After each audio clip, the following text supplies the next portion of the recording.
Inilah yang harus dilakukan Shin Tae-yong agar timnas Indonesia bisa bersaing di Piala Asia 2023.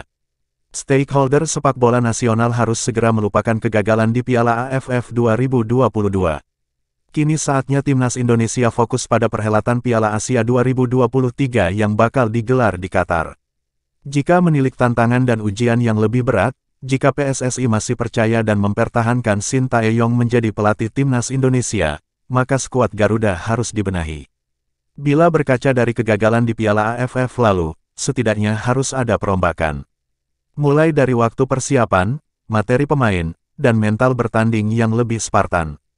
Jika PSSI dan STY masih mempertahankan materi pemain yang berkiprah di Piala AFF, tampaknya timnas Indonesia sulit bersaing di Piala Asia 2023. Jika masih memakai beberapa pemain abroad seperti Egy Maulana Fikri, Witan Sulaiman, Asnawi Mangkualam, Sadil Ramdhani, dan Pratama Arhan, kualitas mereka harus lebih ditingkatkan lagi. Permasalahannya, STY harus jeli memilih skuad lokal yang harus mampu mengimbangi pemain naturalisasi tersebut. Dengan kehadiran Jordi Amat, Elkan Bagot, dan Sandy Walsh di lini belakang, hanya kapten tim Fahrudin Arianto yang masih pantas dipertahankan. Sedangkan dua bek, Rizky Ridho dan Hansa Muyama, perlu dipertimbangkan lagi dengan matang.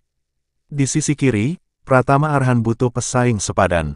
Dari pengamatan bola.com, nama bek muda Persik, Yusuf Mailana, patut dijajal. Di sektor bek kanan, Asnawi Mangkualam harus bekerja lebih keras lagi. Setidaknya, dia harus siap bersaing atau melapis Sandy Walsh. Sektor gelandang masih jadi tugas berat bagi STY. Rahmat Irianto bisa jadi tandem bagi Mark Klok di tengah. Tapi STY masih butuh tambahan satu orang lagi yang punya kualitas setara. Apalagi kinerja Ricky Kambuaya cenderung menurun di Piala AFF lalu. Egy Maulana Fikri, Sadil Ramdhani, dan Witan Sulaiman harus bermain lebih taktis lagi. Terutama saat mereka memasuki jantung pertahanan lawan. Kendala terbesar timnas Indonesia di barisan penyerang.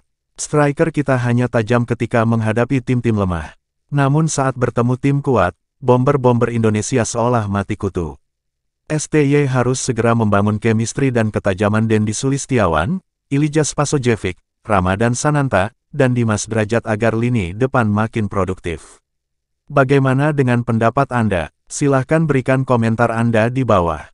Jangan lupa subscribe, like, channel ini agar Anda tidak ketinggalan info dari kami. Terima kasih sudah menonton.